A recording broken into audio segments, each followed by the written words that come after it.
Assalamualaikum warahmatullahi wabarakatuh. Kembali lagi di channel Berita Mistis. Untuk kisah kali ini masih ada sebuah kisah lanjutan dari teman subscriber kita, yaitu Naya Ajhar. Dan untuk kisah yang akan saya bawakan kali ini, yaitu sebuah cerita yang berjudul Liburan Berujung Petaka.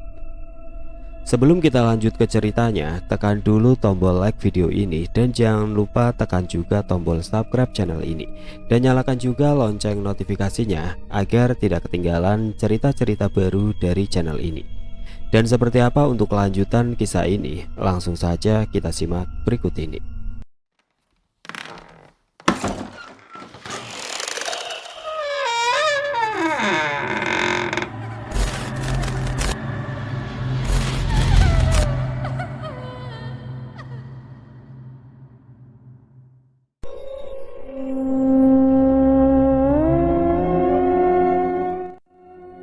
Malam itu bertepatan malam minggu yang seharusnya malam yang penuh warna, tapi enggak buatku.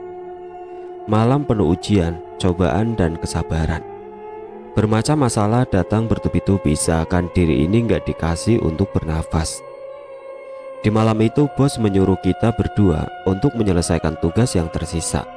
Aku dan Tio yang masih tersisa di ruangan perkantoran. "Nay, beres apa belum?" kata Tio. Aku pun menjawab, "Belum, ya udah kalau kamu mau balik, sok aja, aku nggak apa-apa kok, bisa balik sendiri." Malam minggu yang seharusnya malam libur buat aku dan Tio, ini malah disuruh nyelesain tugas. Katanya sih supaya pas masuk kerja nanti nggak numpuk kerjaannya. Ya makanya disuruh dikerjakan dari sekarang, karena kita bakalan libur panjang selama 8 hari. Dari hari Minggu sekarang sampai masuk lagi di hari Senin nanti. Kalau yang ini aku nggak tahu diliburkan karena apa. Ya sudah, tugas numpuk ya diselesaikan aja, nggak ada gunanya ngeluh juga. Pada akhirnya Tio pun terpaksa pergi dikarenakan waktu menunjukkan pukul 11 malam. "Bener nih, aku balik duluan. Kamu gak takut di kantor sendirian?" Oke deh, hati-hati, cepet selesaiin tugasnya." Aku hanya acungkan jempol tanganku, dan pada akhirnya Tio pun ninggalin aku yang ternyata cuma aku seorang diri di kantor ini. Perlahan yang tadinya hawa ruangan yang begitu sejuk, seketika berubah haluan panas mencekam. Gak kerasa keringat mulai menetes dari atas kening. Aku yang masih sibuk dengan komputer, gak merhatiin sama sekali di sekitar ruangan kerjaku. Tapi lambat laun kok aku merasa aneh. Tercium bau busuk yang begitu menyengat. Seketika membuat aku mual dan terasa pening kepalaku dan berkata, "Nyesel suruh Tio balik duluan." Aku belum berani untuk sekedar mengangkat kepala untuk melihat sekelilingku, karena aku tahu aku tidak sendirian di ruangan ini. Walau wajah dan mataku sedang menatap ke arah komputer, tapi di sudut mataku aku melihat mereka yang dengan perlahan mendekatiku.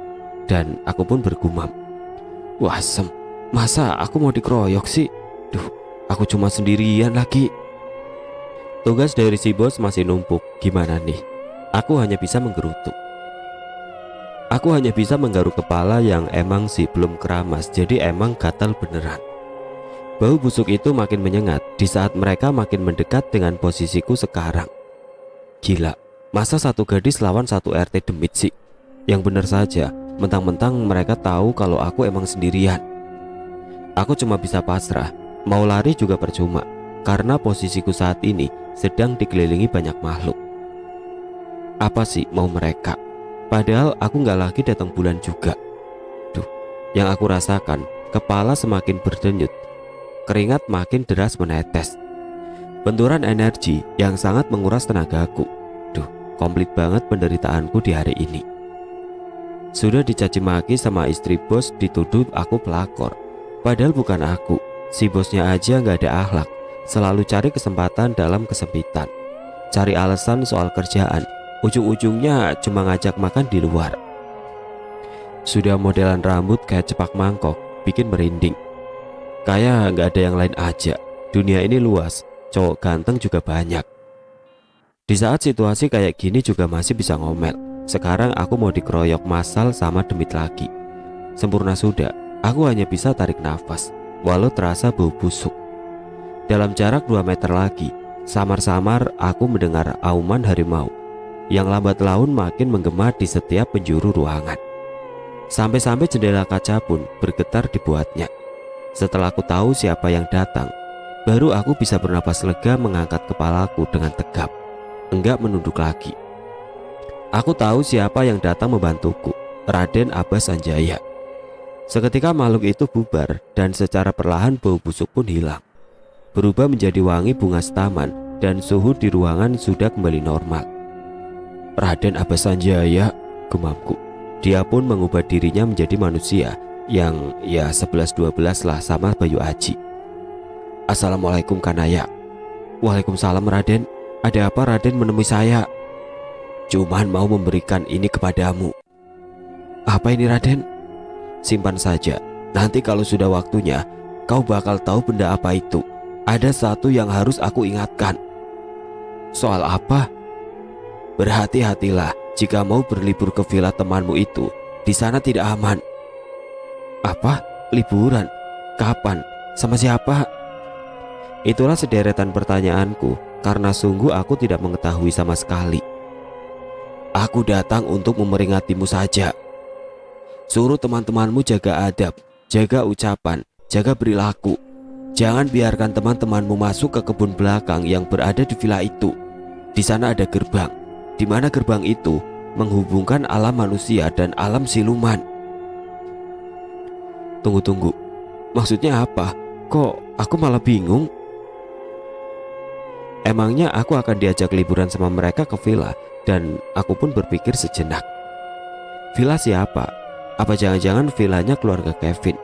Kan cuma dia yang punya villa di Bogor. Apa kamu sudah mengerti dengan peringatanku, Naik? Apa kami akan dapat musibah atau sejenisnya? Kataku. Itu tergantung kalian. Maksudnya apa? Aku harus pergi, kembali ke pendopo. Tapi tunggu, masa aku ditinggal sih? Kerjaanku belum beres, nanti mereka datang lagi gimana? Aku melihat senyuman yang manis banget dari Raden Abbas Sanjaya. Teramat manis. Duh, Kang, Eneng terpesona lihat senyuman Akang. Seketika Raden berdehem. Aku pun tersadar dan malu sendiri. Gak apa-apa, mereka gak bakalan dekatin kamu. Aku harus segera kembali. Assalamualaikum. Tunggu, jangan pergi. Waalaikumsalam. Ya elah, ditinggal. Apa benar kita bakal liburan ke villa? Singkat cerita, setelah bangun pagi, bukan, kesiangan. Waktu menunjukkan pukul 12 siang. Baru saja melek dari bangun, HP sudah berbunyi minta diangkat. Aku melihat siapa yang nelpon. Andin, iya halo. Assalamualaikum Nay, lagi ngapain? Baru bangun, ada apa? Buset, baru bangun?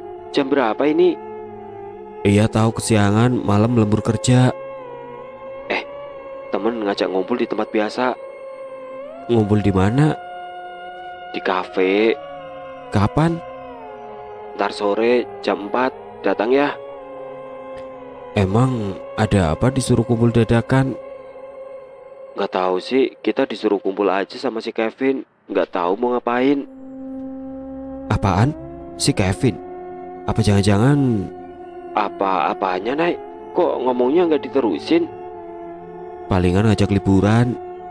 Masa sih? Kira-kira liburan kemana? Palingan ke villa orang tuanya. Apa nggak salah? Villa itu bukankah sudah kosong lama? Ini mah bukan mau liburan, tapi uji nyali. Bisa jadi. Nay, kalau beneran kita berlibur ke sana, menurutmu aman gak? Ya mana gue tahu, kita lihat aja nanti. Ini kan cuma perkiraan, belum tentu juga kan kita pergi ke villa itu. Singkat cerita, kita lagi pada kumpul di sebuah kafe favorit. Ada Andin, Bagas, Hana, Kevin, Tio dan aku. Jarang kan kita kumpul seperti ini. Kita selalu disibukkan oleh pekerjaan masing-masing yang cukup melelahkan. Kita berenam saling lempar candaan seperti biasa kalau sudah jumpa. Dan pada akhirnya Kevin ujuk bicara. Oh ya, kita kebetulan nih pada libur. Jarang-jarang loh kita bisa kumpul bersama. Gimana kalau kita liburan? Ya sekedar cari suasana dan lepas rasa lelah. Gimana? Setuju nggak? Aku menatap Andin. Andin pun balik menatapku. Aku kembali menatap layar HP-ku dan tidak menghiraukan obrolan mereka. Di antara sahabatku cuman aku yang irit berbicara, jadi seperlunya saja. Kevin berkata, "Gimana kita liburan ke villa orang tua gua saja? Setuju nggak?" Seketika aku dan Andin saling bertatap muka. Andin bertanya, "Kevin, bukankah villa lo udah lama kosong? Apa nggak ada tempat lain apa?" Ya elah Andin, villa gua walau udah lama kosong, tapi masih suka dibersihin, masih terawat. Gimana, setuju nggak? Naik, gimana mau nggak? Aku terdiam cukup lama dan mereka dengan sabar menunggu jawaban dariku, sambil menatap wajah yang masih menatap ke layar HP. Setelahnya aku pun menjawab, "Maybe yes, maybe no." Serentak semua berkata, "Ya elah, dikira apa jawabannya?" Dan Theo pun berkata, "Nungguin jawaban dari lo, Nay, sampai tahan nafas gua." Kevin pun berkata lagi, "Tehana gimana? Setuju?" "Apa? Aku? Nggak tahu. Kalau para ladies terutama Naya, aku sih oke aja. Dan kalian, para cowok ganteng, gimana?" "Yang penting Naya ikut, aku ikut," kata Tio dan Bagas berbarengan. "Nah, kamu Din?" "Ya sama, kalau Naya ikut, aku siap meluncur." Aku nggak sadar sedang ditatap sama Kevin. Lenganku disenggol Andin, aku seketika melihat ke arah Andin. Andin mengisyaratkan kalau Kevin benar-benar serius, ngajak kita untuk pergi berlibur. Aku menatap Kevin yang sedang menatap wajahku tanpa berkedip. Seperti biasa, suara batin itu terdengar lagi. Suara batinnya Kevin, semakin aku menatap bola matanya, semakin jelas suara batinnya terdengar. "Andai saja kau tahu perasaanku, Nay." Seketika aku palingkan muka gak mau mendengarkan apa yang ada di dalam hatinya, biarlah jadi rahasia. Mungkin aku belum siap menerima siapapun karena malah ngelamun. "Gimana, berangkat gak?" Dengan malas aku menjawab, "Terserah kalian aja." "Nah, besok kita berangkat, aku yang bawa mobil. Kamu, Hana dan Andin siapin bahan makanan, cemilan dan minuman." "Oke, jadi kita deal ya?" "Iya." Serentak kita pun menjawab. Singkat cerita, kita berenam memulai perjalanan tepatnya pada bulan Mei tanggal 30 di hari Senin tahun 2022. Kebetulan kita masih dalam kota Bogor, jadi tidak memerlukan waktu lama. Kurang dari 2 jam perjalanan kita sampai ke tempat yang dituju.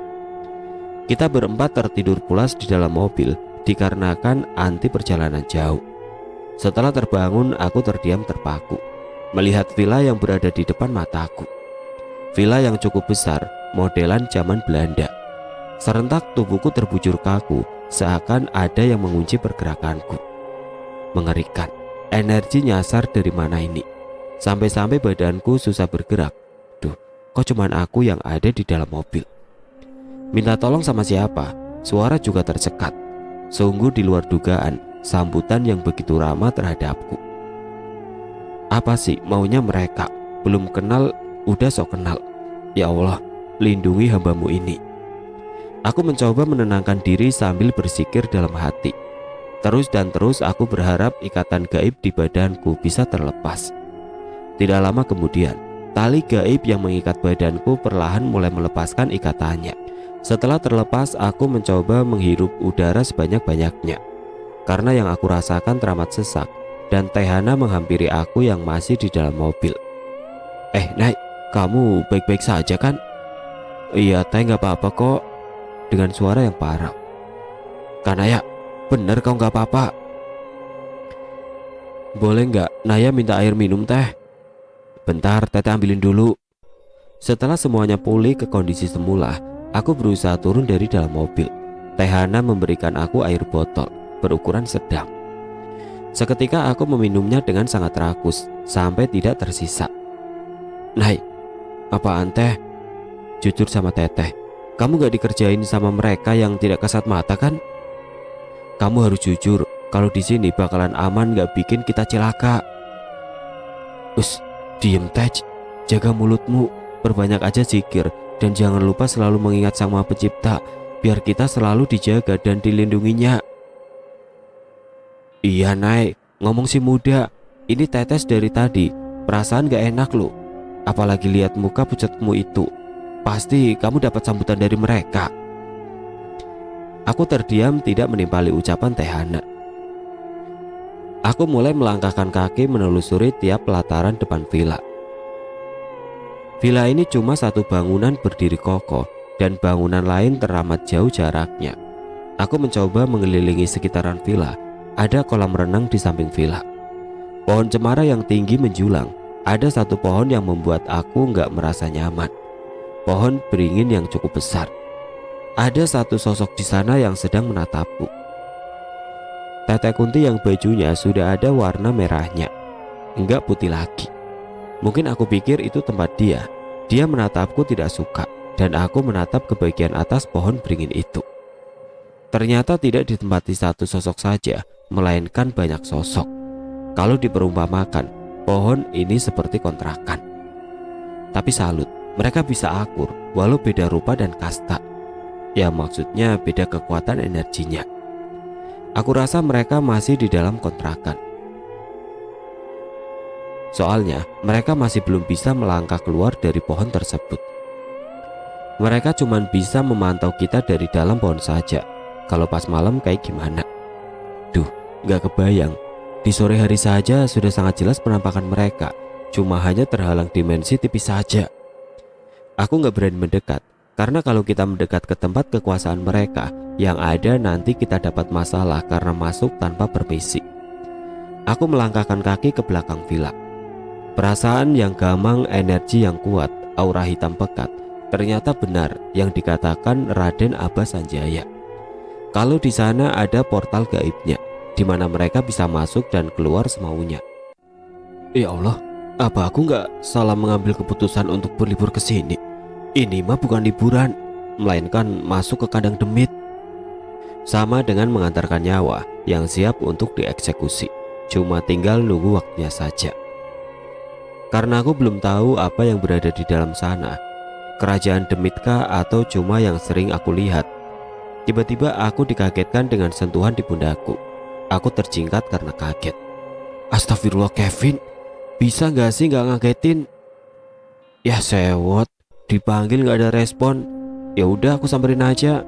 Kenapa sih lihat halaman belakang sampai segitunya? Enggak, ayo kita kumpul dulu. Tehana memanggil. Kamu Nay, Teteh cariin habis dari mana? Cepatlah, kita masuk, sudah mau sore nih. Sore, aku sampai gak sadar kalau waktu sudah jam 5 sore.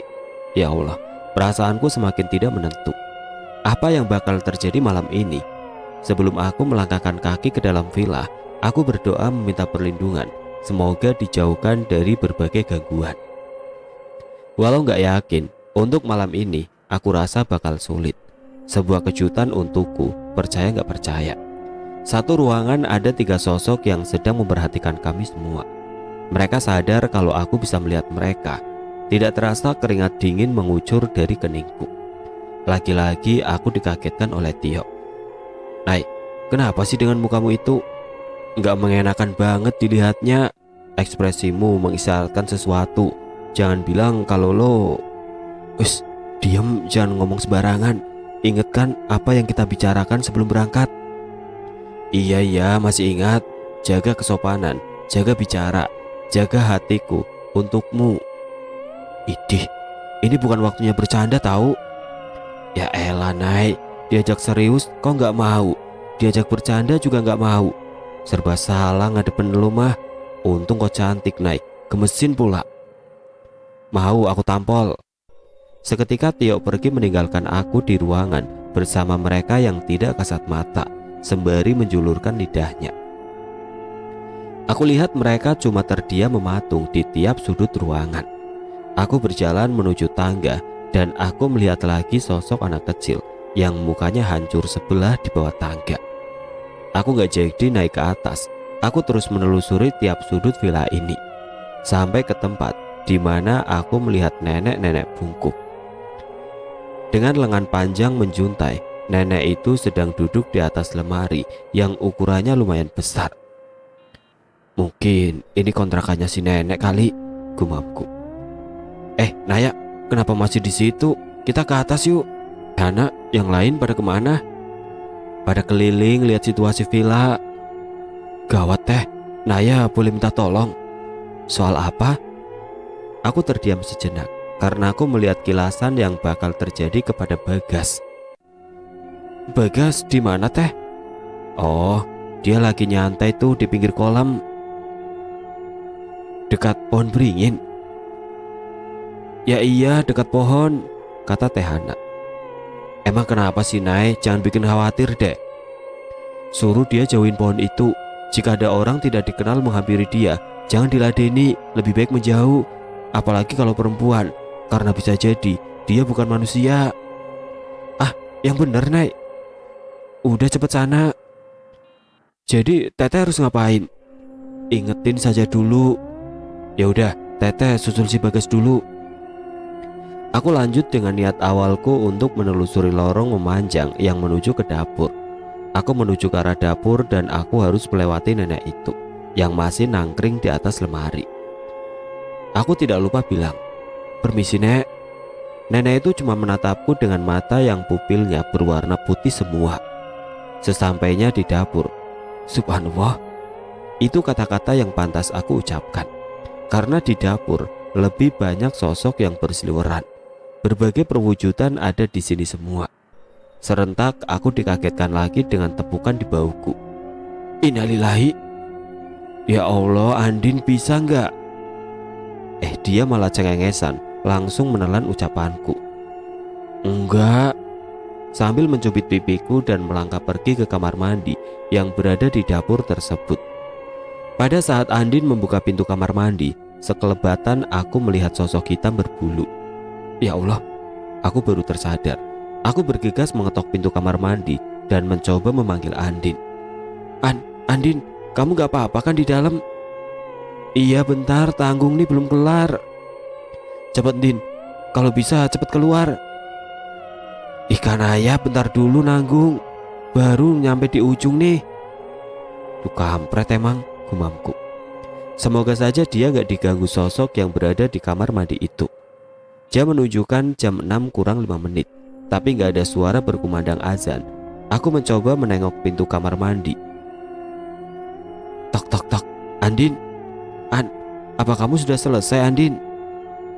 Hening tidak ada jawaban dari dalam kamar mandi. Ya Allah An, sambil aku mengetuk pintu kamar mandi dengan keras.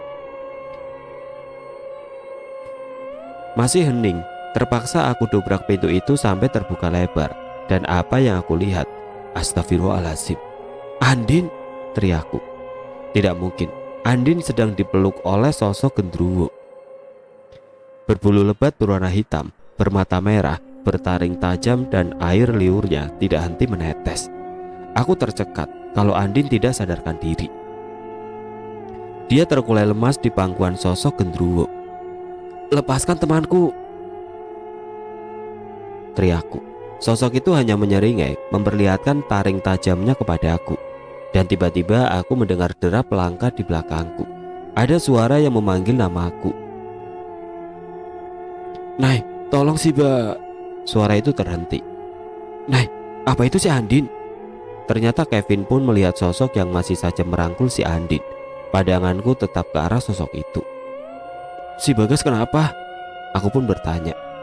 Kevin, lah di mana?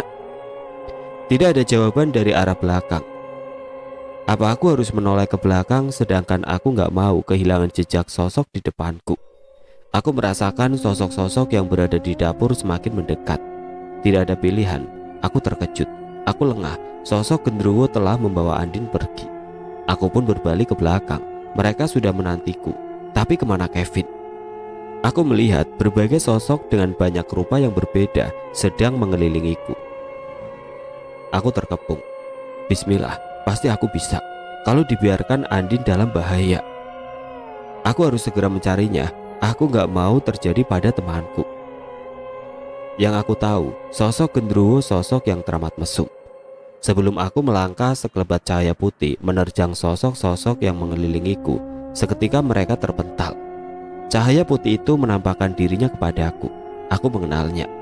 Salam Nai, aku diutus oleh Raden Abbas Sanjaya. Teman perempuanmu ada di kamar atas. Cepatlah sebelum dia disetubuhi. Apa? Aku tercengang mendengar penjelasan dari Sri Anjani. Ya, sosok itu Sri Anjani, abdi dalam keratin yang bertugas menyampaikan kabar kepadaku. Biar sosok ini menjadi urusanku, Nai. Pergilah, pegang tusuk konde ini untuk jaga-jaga. Aku pun menerimanya lalu bergegas pergi. Tapi di dalam rumah keadaannya lebih buruk lagi. Aku melihat Tehana menangis kejer sambil bolak-balik kayak gosokan. Setibanya aku di depan mereka, Kak Hana menghampiriku dan berkata, "Kamu dari mana, Nai? Teteh mencarimu gak ada." Lah, aku di dapur kok. Nai, tolong si Kevin, dia dalam bahaya. Apa? Kevin dalam bahaya? Tio pun mengatakan, bukan hanya Kevin, tapi si Bagas juga. Ayo cepat, Nai, nanti kita terlambat. Tunggu, aku harus selamatkan Andin dulu. Apa? Andin? Ya, dia di lantai atas. Ya udah, cepat, kata Tehana. Kita bertiga bergegas menyelamatkan Andin terlebih dahulu sebelum diperawani sama makhluk mesum. Sampainya di atas, aku kebingungan di ruangan mana Andin berada di lantai atas. Ada 3 kamar di atas, cuman ada 1 pintu yang tertutup. Aku mencoba untuk membukanya, tapi gagal. Aku suruh Tio untuk mendobrak pintu kamar yang terkunci. Tio, dobrak cepat. Pintu pun didobrak dengan keras sampai pintu itu terbuka lebar. Kita bertiga terperangah melihat situasi ini. Lihat kondisi Andin yang tidak sadarkan diri dan tidak lagi berbusana sehelai benang pun. Tehana langsung mengalihkan pandangan Tio supaya tidak melihat pemandangan ini. Ada hal yang lebih mengerikan. Aku pun melihat sosok yang masih berdiri tidak jauh dariku. Tunggu, apa itu? Seumur hidup belum pernah lihat benda kayak gitu. Aku lihat benda itu besar sekali. Ya ampun. Setan laknat, kau belum melakukan sama temen gua kan? Aku yakin belum. Itu tornado masih berdiri tegap, gumamku. Ya ampun, mataku sudah ternodai. Sembari gigit bibir. Dia malah ketawa meledek. Perlahan aku mencoba dekatin ranjang yang terdapat Andin di atasnya. Aku mencoba ngebangunin Andin, siapa tahu dia tersadar. Sambil aku acungkan pusaka yang tadi sempat diberikan oleh Sri Anjani. Sebuah tusuk konde kuno bercorak kuning kemasan dengan ukiran kuno di setiap patahannya. Kurasa genderuwo itu merasa tidak nyaman setelah melihat benda yang ada di tanganku. Dia pun dengan perlahan menghindar tanpa perlawanan dan menghilang di balik dinding kamar. Dan aku masih melihat Tehana masih menutupi mukanya si Tio. Cepet Nai, tutupin tubuhnya si Andin, pakai apa aja. Aku kembali mencoba membangunkan Andin. Andin, bangun. Duh, ini badan kau harus tutup pakai apa? Aku lihat selai spray untuk aku tutupi badan polos Andin. Din, sadar cepet, darurat nih. Seketika dia terbangun. Ada apa nih? Kok bangunin? Emang sudah pagi ya? Lah ini bocah, cepet bangun pakai baju. Seketika dia tersentak kaget sambil menjerit. Membuat telingaku berdenging. Weh, sadar, istighfar. Nai, ada genderuwo di dalam WC. Dia... Tunggu, kok aku telanjang? Nai, mana bajuku? Mana aku tahu. Seketika dia mengecek ke bagian sensitifnya. Dan aku berkata, gimana, aman gak? Apa masih tersegel? Dan Andin pun menjawab dengan lugas, alhamdulillah aman, Nai. Yaudah, ini pakai jaket aku dulu. Tio, kamu pakai kolor kan? Lah kok nanya pakai enggaknya? Heran deh. Itu celana panjangnya aku pinjem dulu buat Andin. Ini kasihan, masa mau keluar dengan tubuh polos. Biar kamu pakai kolor aja, cepat. Iya, bentar bawel nih. Singkat cerita, aku, Andin, Hana, Tio bergegas menuruni anak tangga. menuju keluar villa. Aku suruh mereka masuk mobil saja. Aku nggak mau kalau mereka celaka. Kalian masuk mobil. Tapi Nay, sudah nggak punya banyak waktu. Ingat, jangan buka pintu mobil siapapun itu.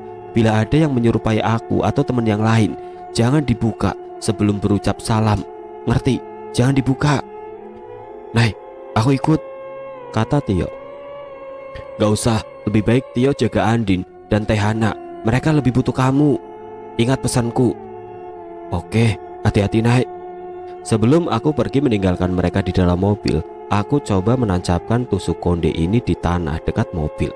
Dan seketika gumpalan asap putih ada di depanku dan merubah perwujudannya menjadi Sri. Tolong jaga mereka, Sri. Baik, Nay. Dan teman Nay ada di sekitaran pohon beringin. Dia bersama satu sosok bergaun merah. Baik, terima kasih, kataku. Tunggu, bawalah ini, kata Sri. Apa ini yang diberikan Raden kepadaku? Aku teringat pusaka yang dibalut selai kain bercorak kuning keemasan dengan tulisan Jawa kuno.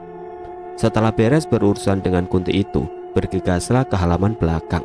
Kevin ada di alam goib, tepatnya di kerajaan jin. Dan aku berkata, maksudnya penguasa sekitaran villa ini? Sri hanya mengangguk. Dengan langkah gontai aku menuju ke pohon beringin itu. Cerita beralih ke sudut pandang Tehana. Tehana berkata, Naya, berbicara dengan siapa? Dan Tio menimpali, Nggak tahu, dengan nada lemes. Andin seketika menangis. Tadi apa aku hampir ditiduri, Teh? Segera Tehana memeluk Andin dan mencoba menenangkan sambil mengusap-ngusap punggung Andin. Nggak apa, semua kan baik-baik saja. Kita percayakan sama Allah dan berdoa semoga Naya bisa kembali membawa teman lainnya. Tio ikut berbicara. Sekarang aku ngerti kenapa Naya selalu menolak kalau diajak ke villa ini. Ternyata ini alasannya. Sebenarnya apa yang terjadi sih, Teh? Kata Andin. Tehana pun mau tidak mau harus menjelaskan. Teteh dan Tio nggak sengaja melihat kamar ritual. Kurasa salah satu di antara kita akan jadi tumbal. Apa? Teteh nggak lagi bercanda? Enggak. Dan Teteh lihat foto Kevin di meja ritual itu. Kevin? Apa jangan-jangan Kevin bakal ditumbalkan? Sama siapa? Yang pastinya bukan pamannya kan? Andin menimpali. Kok kamu curiga sama pamannya, Din? Karena setahu aku, orang tua Kevin sudah meninggal. Kevin pewaris semua aset orang tuanya yang tajir melintir. Soalnya dia kan anak tunggal. Tio ikut menyambung ke dalam pembicaraan. Bisa jadi pamannya. Aku juga dari awal sudah curiga. Dan Andin berkata, terus kita sekarang harus ngapain? Masa nggak bantuin Naya sih? Nanti kalau terjadi sesuatu pada Naya gimana, Teh? Andin begitu mengkhawatirkan keadaan Naya, sahabat baiknya. Kembali ke sudut pandang Naya. Setibanya aku di depan pohon, hal yang tidak diinginkan pun terjadi lagi. Hal yang paling aku hindari, hal yang memalukan. Astagfirullahaladzim. Tidak henti-hentinya aku beristighfar. 2 kali mataku ternoda oleh pemandangan yang seharusnya nggak terlihat olehku. Bagas, teriakku. Tapi seolah dia tidak mendengarkan panggilanku, terpaksa aku yang harus menghampiri dirinya. Bagas yang masih terbuai dengan pesona gadis yang dia cumbu itu. Tinggal beberapa langkah aku mendekati Bagas. Aku melihat sosok-sosok mencoba mendekatiku dan aku melihat Teteh Kunti yang bajunya bagaikan warna pelangi, warna-warni. Waduh, penghuni kontrakan pada keluar semua. Aku menggenggam pusaka yang Sri berikan padaku tadi dengan sangat erat, saking paniknya. Aku bergumam, waduh, sekarang giliran seorang gadis mau dikeroyok sama emak-emak penghuni kontrakan pohon beringin. Aku harus apa? Seketika mereka menjauhiku dikarenakan pusaka yang aku pegang mengeluarkan cahaya kuning keemasan. Sosok itu pun lenyap. Cuman satu sosok lagi yang masih asik bercumbu dengan Bagas. Dan dengan keselnya, aku ketok aja kepalanya. Dengan refleks Bagas berbalik badan menghadap diriku. Aku melihat dia telanjang tanpa busana. Ah, benda itu lagi. Aku pun menjerit sambil menutup muka, sambil ngomel-ngomel gak jelas. Bagas pun sangat terkejut dengan kehadiranku di hadapannya. Naya, bagaimana kau ada di sini? Aku nunjuk ke benda tumpul itu. Cepet tutup brengsek, pakai baju lu sekarang. Wasem gila lo ya. Gua bilang jaga adab, jaga akhlak. Dasar mesum.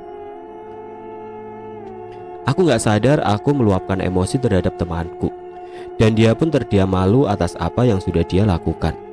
Maaf Nay, gua gak sadar. Gua gak tahu apa yang terjadi pada diri gua. Coba lihat apa yang ada di depan lu sekarang.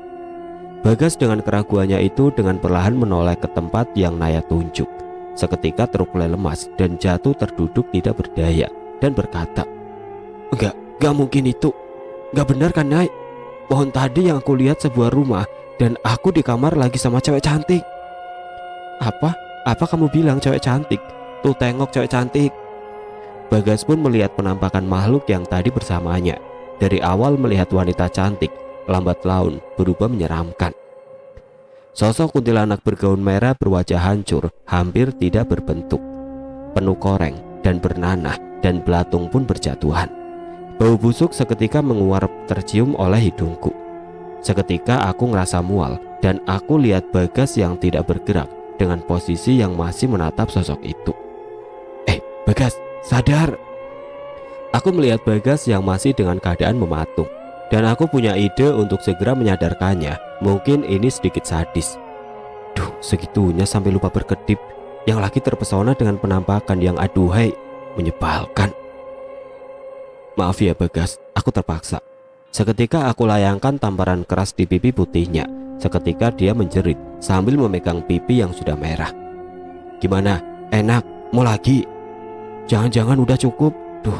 Aduh, gak kira-kira sampai perih kayak gini sih Nay. Udah cepet bangun, aku harus menyelamatkan Kevin. Kamu pergi ke dalam mobil. Andin, Tio, dan Tehana ada di sana. Ingat, jangan masuk lagi ke dalam villa. Tapi kakiku lemes Nay. Sabudu Teng, cepat burukan. Jangan lupa ucapkan salam setibana di pintu mobil. Selagi Bagas bergegas ke tempat di mana kendaraan kami berada, aku menuju ke belakang villa. Setibanya di lokasi, aku melihat lingkaran cahaya yang cukup buat mataku sakit karena silau. Bismillah, aku melangkah masuk ke dalam portal gaib yang menghubungkan alam manusia dan alam jin. Seketika aku memincingkan mataku karena cahaya yang teramat terang. Di mana ini? Tempat yang sangat asing bagiku. Siapa kau? Berani-beraninya masuk ke wilayah kami, wahai manusia. Aku pun menoleh ke belakang di mana suara itu berada. Aku bisa melihat semua yang ada di sini. Banyak pasukan dari golongan siluman ular yang sedang siap siaga menjulurkan tombak ke arahku. Gila, aku ada di mana? Gumamku. Samar-samar aku dengar suara seorang gadis yang menyuruh mereka untuk berhenti. Pengawal, berhenti, jangan sakiti manusia itu. Sang ratu ingin menemuinya, sembari menunjukku. Biar aku yang membawanya ke dalam istana. Baik, laksanakan perintah Nyi Dewi. Kau ikut aku. Akhirnya aku mengikuti wanita yang ada di depanku. Cantik seperti manusia, gumamku. Seketika dia menyeringai menatap dengan mata pupil ularnya. Yang tadinya gadis cantik, sekarang memperlihatkan wujud aslinya. Seekor siluman ular besar dengan pupil ularnya. Setiap berbicara, lidah bercabangnya selalu keluar menjulur. Bagaimana? Apa kau takut? Sambil mendesis. Apa kau ingin memperlihatkan siapa dirimu? Kataku.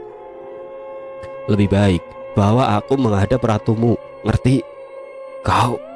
Serentak dia pun marah besar karena aku tidak menghiraukan perkataannya. Seketika sosok siluman ular pun terpental dan aku melihat sosok yang teramat cantik, menawan, memakai kebaya berwarna hitam.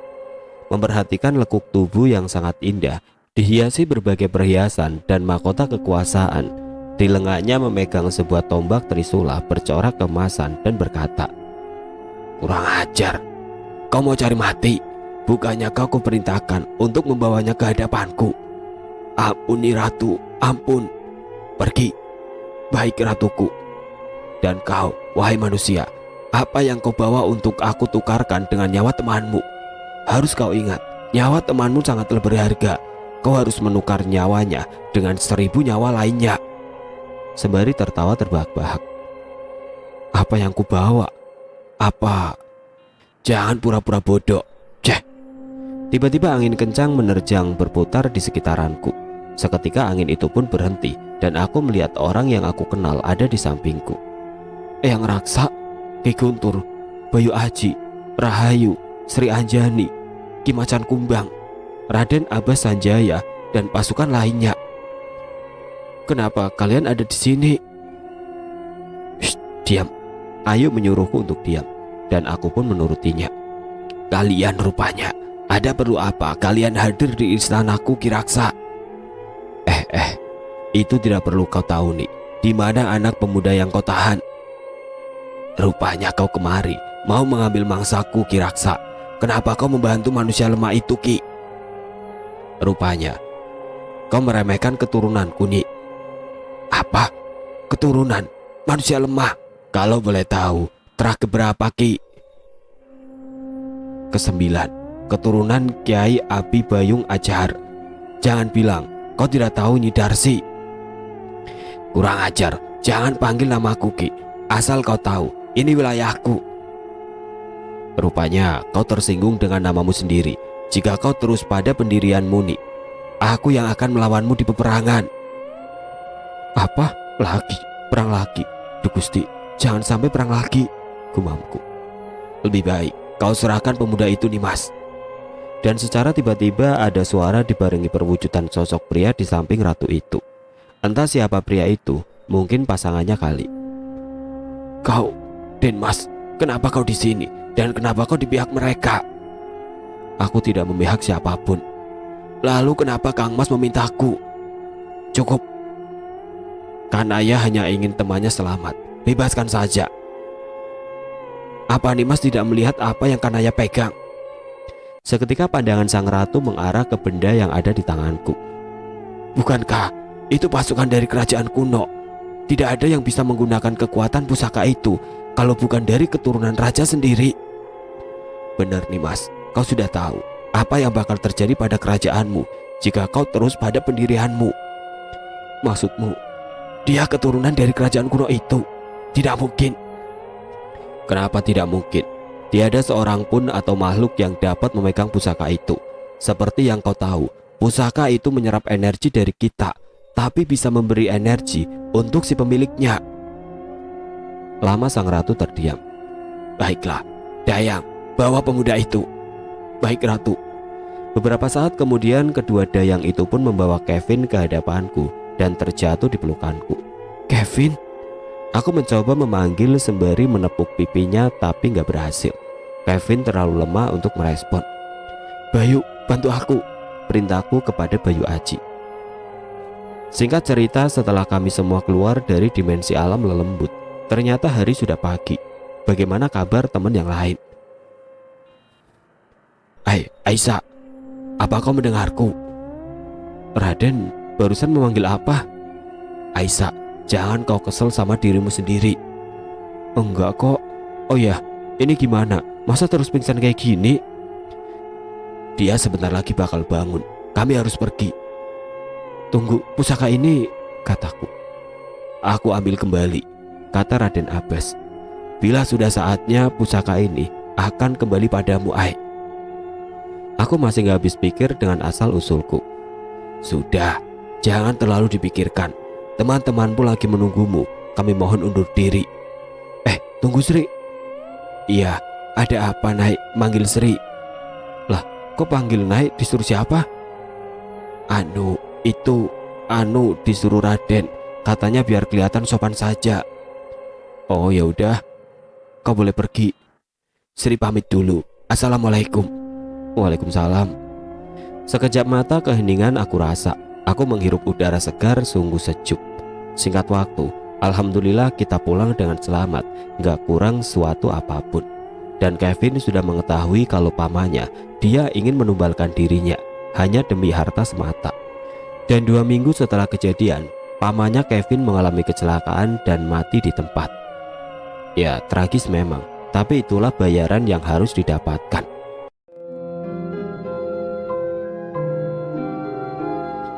Oke teman-teman, sekian untuk kisah kali ini. Semoga apa yang sudah saya sampaikan dalam kisah ini dapat dijadikan pelajaran untuk kita semua. Dan buat teman-teman yang punya pengalaman pribadi ataupun pernah mendengar pengalaman pribadi orang terdekat teman-teman dan pengen banget dibawain ceritanya di sini, nanti silakan saja hubungin kontak admin yang sudah saya sertakan di kolom deskripsi. Dan bagi teman-teman yang baru bergabung, jangan lupa untuk like, komen, share, serta subscribe channel ini. Dan nantikan kisah-kisah horor berikutnya tetap di channel Berita Mistis. Wassalamualaikum warahmatullahi wabarakatuh.